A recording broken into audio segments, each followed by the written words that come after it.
What does it take to make Rome nervous? Not a rebellion, not a plague, not even the death of an emperor. It took one woman from a desert city most Romans had never heard of to make the greatest empire in history question itself.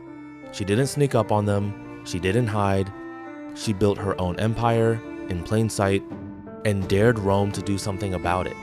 Her name was Zenobia, Queen of Palmyra, and for 3 years she was the most dangerous person on earth.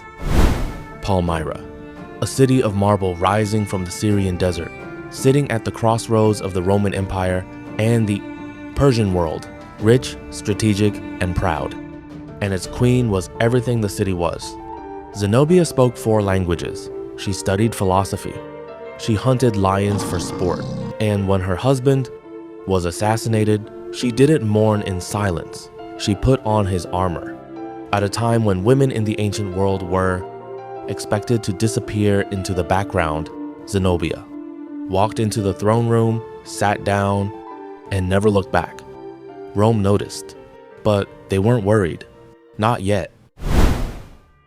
In 270 AD, Zenobia made a decision that stunned the entire ancient world. She decided to invade Egypt. Not through diplomacy, not through alliances, through force. Within months, Egypt fell into her hands. Then the Levant, then Anatolia.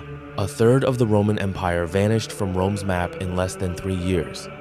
She declared herself Queen of the East, minted her own currency, and built a court that rivaled Rome in its grandeur. When Emperor Aurelian sent word demanding her surrender, her answer was simple: she refused.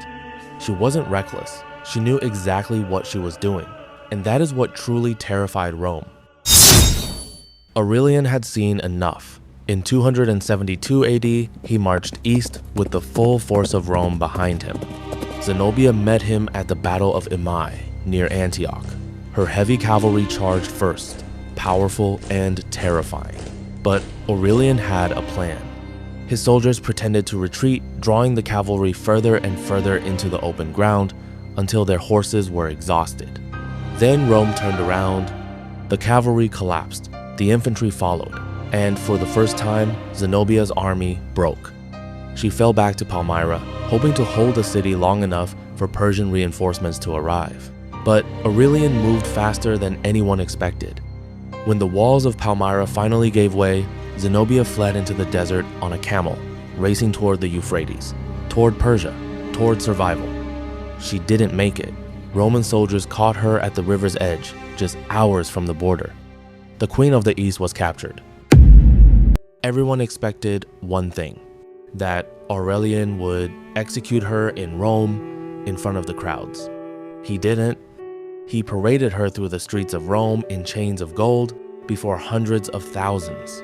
He wanted to show the world what he had accomplished, that he had defeated a queen who built an empire, but he let her live. He gave her a luxurious villa in Tivoli, outside Rome, and she lived free, lecturing on philosophy and receiving Rome's elite in her own home.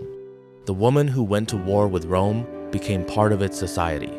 Some historical sources say she married a Roman senator and that her daughters were absorbed into the Roman aristocracy. Rome won the battle, but Zenobia won something else entirely.